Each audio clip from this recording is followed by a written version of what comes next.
Bana, haya ni maneno ya kwake Baba Levo katika siku hii ya leo, ambako amejaribu kugusia masuala mawili matatu ambayo kiujumla ameongelea swala zima la kwake Ibra kutoka katika lebo ya Konde Gang, lakini pia ameongelea swala zima la kwake Yami na maongezi yake pamoja na Billnass, na baada ya hapo pia amegusia swala zima la kwake Rayvanny Boy. Hasa kupitia swala la kwake Ibra ni kwamba Ibra alikuwa ameshagundua kwamba kuna deals ambazo alikuwa anatakiwa kusaini, na baada ya kutaka kusaini deals hizo ndipo alipoibua seke la kutaka kutoka katika lebo ya Konde Gang. Kwa hiyo Harmonize walipokuwa wamegundua lile jambo, Baba Levo anasema kwamba Harmonize walipogundua lile jambo ndio maana wakawa wanamkazia Ibra asiweze kutoka katika lebo hiyo ya Konde Gang mpaka pale walipoanza kumlipisha bilioni 1. Sasa pia kwake Rayvanny Boy ndio maana na yeye pia alikuwa amelipishwa pesa kutoka katika lebo ya WCB, kwa sababu waliweza kugundua kwamba Rayvanny kuna deals ambazo alikuwa anataka kwenda kusaini na makampuni fulani, na ndio maana basi akawa anataka zile pesa aende kuzimiliki yeye mwenyewe. Ndio maana lebo nzima ya WCB walipomwambia kwamba kama unataka kutoka basi tulipe, maana walikuwa ameexpect kwamba ataambiwa kwamba atoke bila kulipa. Hiyo yote ikamfanya Rayvanny Boy aweze kuingia katika mtego mbaya sana, na mtego huu basi ukamfanya aumie.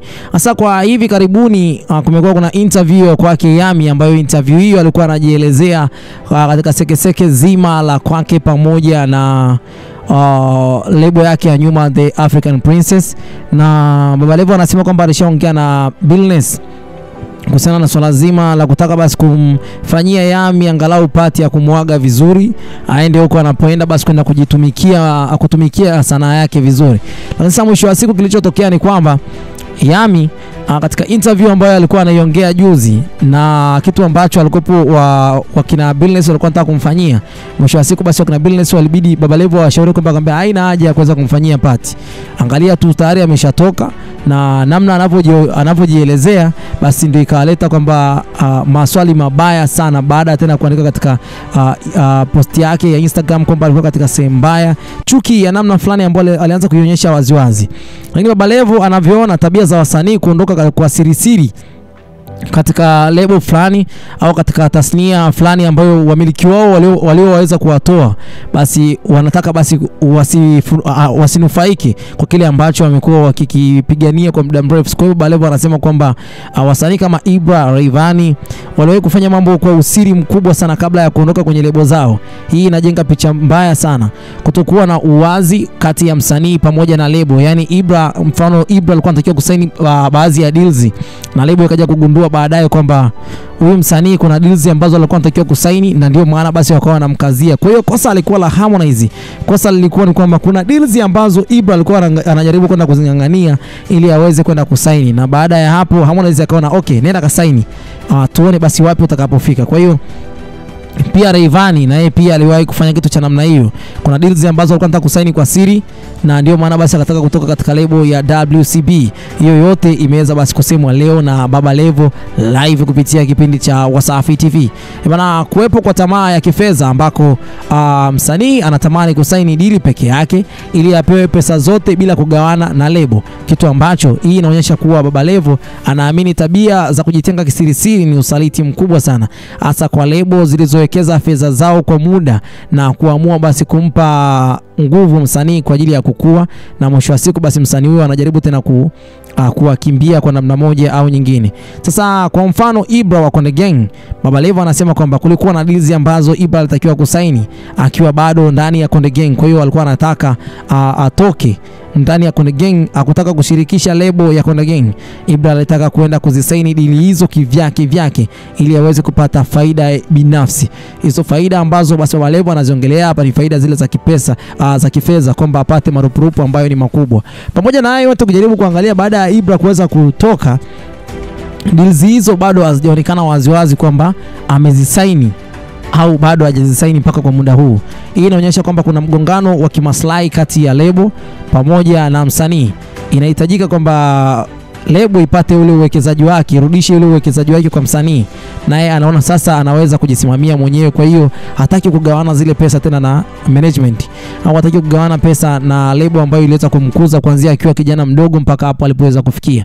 Hii ina maana gani? Kwamba kuna matokeo yake ambayo basi anaweza kumfanya msanii aonekane kama vile anawakimbia wale ambao walimlea na kumkuza mpaka hapo alipoweza kufika. Lebo inajisikia kwamba imedhulumiwa na kutokutendewa haki mpaka kwa muda huu. Imagine kwamba Ibra anagawana tu eti mapato kati ya nyimbo ya kwake na Harmonize, na Harmonize anagawana mapato tena na msanii wake ambaye ni Ibra. Imagine, and it's not good by the way. Yani kwa kifupi ni kwamba anaumia sana hata Harmonize kwa hichi ambacho kinaendelea. Makubaliano ambayo yaliweza kufanyika sio makubaliano ambayo ni fair. Hakuna fair playing pale kuna kuumizwa sana kwa lebo. Mfano pia Rayvanny wa WCB, Baba Levo amejaribu kuelezea kwamba Rayvanny naye alitaka kutoka WCB, lakini pia kutaka kuweka wazi kwamba kulikuwa kuna deals ambazo zilikuwa zinatakiwa kusainiwa. Kwa hiyo deals hizo ndizo ambazo zilimfanya Rayvanny aweze kutoka ndani ya lebo ya WCB. WCB waligundua kwamba na wakamwambia kwamba lipa lebo ndio uondoke katika lebo hii. Yani lipia mapato yale ya kutoka katika lebo. Na ndio maana Diamond Platnumz katika moja kati ya interview ambayo alijaribu kuifanya siku za karibuni hapo nyuma kidogo, alijaribu kuongelea kwamba ili ukiona mtu ambaye nimeweza basi kumlipisha ujue kwamba kuna mahali ambako amenikosea. Kwa hiyo Rayvanny pia alikuwa anachezesha karata ambayo ni ya kisirisiri, na mwisho wa siku basi mambo yakaenda yakawa ndivyo sivyo. Hii inaweka msingi mkubwa sana wa kisheria na kibiashara katika, kama lebo imewekeza pesa kukuza jina la msanii, basi inatarajia pia kurudisha kwa njia yoyote, hata kama ni kwa kumzuia kuondoka mpaka alipe fidia ya pesa zao. Hali hii halisi ya biashara ya muziki katika nchi ya Tanzania basi imekuwa ni moja kati ya hali ambayo si shwari, kuanzia kwenye mikataba mpaka loyalty ya wasanii. Muziki ni biashara kubwa sana na lebo ni kama mwekezaji. Kwa hiyo wasanii wanapopata umaarufu hawapaswi kusahau kwamba nani aliwatoa kwenye giza hadi wakaanza kung'aa, na nani aliwatoa katika hali ambayo ni ya unyonge wakaanza kuwapa angalau mwanga mzuri. Kwa hiyo msanii anapotaka kuondoka ni lazima kuwepo na mikataba ya wazi, malipo au fidia ya haki, maelewano, sio tu fitna na kutokuweka wazi mikakati ambayo ilikuwa imefanyika kwa ajili ya msanii. Wote tumeona Ibra nini ambacho alikuwa amefanyiwa, wote tumeona nini ambacho Rayvanny alikuwa amefanyiwa. Nandi pia na Billnass katika kutaka basi kumwaga Yami, hiyo ingekuwa ni bonge moja la hasara, kwa sababu wangemuaga na bado tena angeanza basi kuongea maneno ambayo sio maneno mazuri. Nandi na Billnass kama inavyosemekana basi walitaka kumwaga kwa sherehe Yami, na inaonyesha kuwa si wasanii wote ambao wanaondoka katika migogoro. Alikuwa anataka kufanya jambo ambalo ni la baraka kwa msanii huyo, yani uwe mfano wa kuigwa, lakini mwisho wa siku kwa roho ambayo ni ya Billnass na Nandi wakashindwa hata kuibuka katika party ambayo Yami ameifanya juzi. Kwa hiyo wasanii wana tamaa ya pesa.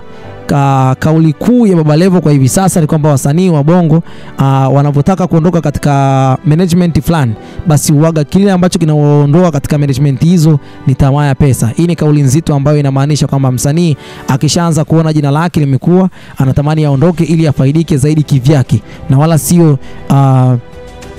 kama tulipokuwa tunaona hapo awali. Lakini pia kwa hivi sasa wasanii wamekuwa kipuuza mchango wa lebo au timu iliyoanza naye kuanzia hapo mwanzo mpaka hapo alipoweza kufikia.